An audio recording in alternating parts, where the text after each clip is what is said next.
Teve uma infância bem difícil. Bem difícil, aqui pastor. Em Bauru, né? Aqui em Bauru. Nós morávamos na Vila Garcia e meu pai pastoreou há muitos anos, né?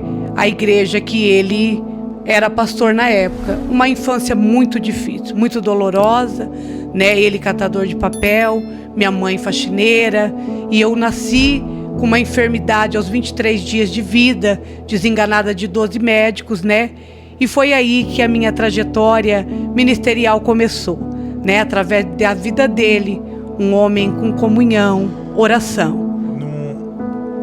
Não tinha ouro nem prata a igreja, É. mas era aquelas igrejas, a gente fala igrejinha, mas com todo o respeito do mundo, né? Que eu me converti também. Sim. A gente fala igrejinha pelo tamanho, pequena, simples, né? Não tinha ouro e prata, Sim. mas eram homens devotos a Deus, mulheres devotas a Deus. Então seu Sim. pastor, seu pai era desses assim. Sim, um homem muito Fiel temente a Deus, apesar fiel a das Deus, dificuldades, fiel a Deus. Ele era um homem que subia ao monte e não tinha horário para descer.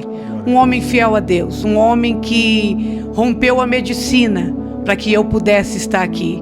Um homem que chegou diante de muitos médicos, 12 médicos, eu fui desenganado. Então é um homem que viveu uma experiência linda com Deus. Tá, então vamos lá. A senhora já tocou no assunto. Essa enfermidade que a senhora teve, a senhora nasceu com ela? Sim, eu nasci aos 23 dias Qual de que vida. era? É uma doença rara no pulmão. Para medicina eu tenho o pulmão esquerdo, mas ele não trabalha. Ele não trabalha? Não. Então quando eles me operaram, né? Eles tiraram na época muitas coisas, tumores, né? E um dos médicos que era fora do país falou para o meu pai, falou: olha, o senhor não tem o que fazer, a gente vai assinar aqui, tirar os aparelhos, arrancar ela de lá, porque ela está morta, não tem o que fazer. Então ele foi um homem que mais uma vez rompeu uma sociedade, rompeu todos os padrões para que eu pudesse estar aqui hoje. Eu digo que é uma experiência, mas é viver promessa de Deus. Eu vim falando com o meu esposo, eu estou vivendo as promessas de Deus. O médico, então, desenganou a senhora? Desenganou. 12 médicos. 12 médicos. Desenganou. Um internacional, um de fora. Isso. Né? Desenganou. Não tinha mais. Isso, não tinha mais. Quantos anos tinha? A primeira cirurgia eu fiz com 23 dias de vida. 23. Depois o meu pai assinou o termo de responsabilidade e levou para casa. Depois a enfermidade voltou novamente e foi aonde que o médico deu o atestado de óbito. Ah, deu o atestado de óbito. Sim. E aí ele... Com respaldo de mais 12 médicos. Aí meu pai, ele viu que eu estava num quarto isolada, não tinha ninguém, não tinha nenhum suporte. Ele falou: já que a minha filha está morta, ela vai ficar aqui, então eu levo ela morta para casa. E eu quero provar mais uma vez que esse Deus, ele é fiel, que ele quebra protocolo para nos dar vitória. Levou morta para casa. Os vizinhos... Saiu do hospital morta. Aí ele deixou na cama e os vizinhos iam lá ver. E detalhe, eles iam fazer mais cirurgias, mas ele arrancou do hospital pela fé. O médico disse: o senhor é doido, como o senhor pode fazer umas coisas dessas? Ele disse: eu sei bem que o meu Redentor, ele vive.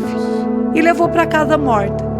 Então eu sempre tive, desde a infância, experiências com Deus reais. Ele levou a senhora para casa morta. Aí ele começou um propósito de oração. Isso, um propósito de oração. Ele fez 40 dias e 40 noites.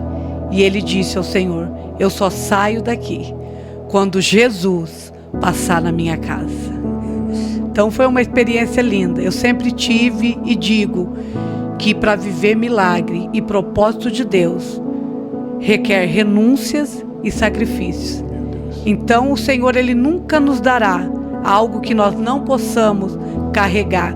E eu sempre digo, pastor Rodrigo, o ambiente não nos muda, mas nós mudamos o ambiente que nós congregamos, que nós trabalhamos e nós oferecemos o Senhor todos os dias uma oferta agradável às narinas de Deus. Eu sempre digo isso, é viver promessa de Deus.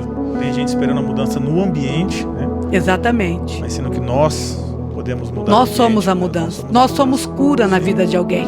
Nós temos que entender que nós temos que ser cura na vida de alguém. temos que ser a resposta para a vida de alguém.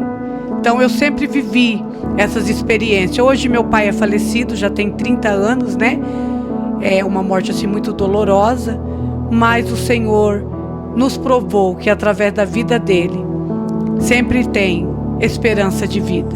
Mas ele chegou a contar para a senhora, por exemplo, levou a senhora morta para casa, ele começou um propósito de 40 dias. Sim. Quantos dias mais ou menos de propósito? Sim. A senhora voltou à vida? Como sim, foi? Ele sim. Contava. Ele levava nos cultos fúnebres. Antigamente era muito lindo, né? Sim. As pessoas precisam entender a voltar ao primeiro amor. Então ele me levava nos cultos fúnebres, culto nos lares, sítios. Então os irmãos esperavam e ele dizia: ela estava morta, mas ressuscitou. Então era uma experiência muito linda, né? Com Deus. Então ele contava, ele tinha o prazer, né, na infância, de levantar ali o vestido ou a minha camisa para mostrar os sinais que Deus deixou, porque o Senhor me deixou o sinal, né? Então assim, eu não tenho seio esquerdo, eu só tenho direito, né? Então ele tinha o prazer. Também não. Ele tem, mas ele não trabalha, ele não tem o suporte como direito, né? Então ele tinha o prazer de me levar. E eu sempre digo, pastor Rodrigo, nas minhas ministrações, as pessoas precisam vivenciar e viver o primeiro amor. O que é o primeiro amor? É o seu carro? É sua casa? É suas finanças? Não. O primeiro amor é o Senhor ser resposta na vida de alguém. Isso é sempre ser o primeiro amor. Então ele sempre nos mostrava o que é viver milagre de Deus. Então eu posso dizer, eu sou um milagre de Deus, né? Foi e permanece sendo ainda, né? Exatamente. Só um pulmão trabalhando. Isso. Meu Deus, que coisa linda. Foi tirado 5 tumores da cabeça, numa das outras cirurgias que eu fiz, né? Tudo decorrente a essa doença Tudo rara. decorrente a essa doença rara. Mas 5 tumores na cabeça? 5 tumores na cabeça. Meu Deus. E é viver milagre de Deus. E ele sabia que ele ia e não ia voltar mais. Então ele dizia para minha mãe: olha bem, instrua sempre ela na presença de Deus, porque eu sempre levo em meu coração. Muitos são chamados, mas poucos são escolhidos. Então é você viver as promessas desse Deus todos os dias e entender que eu tenho que ser a cura para a vida de alguém. Maravilha.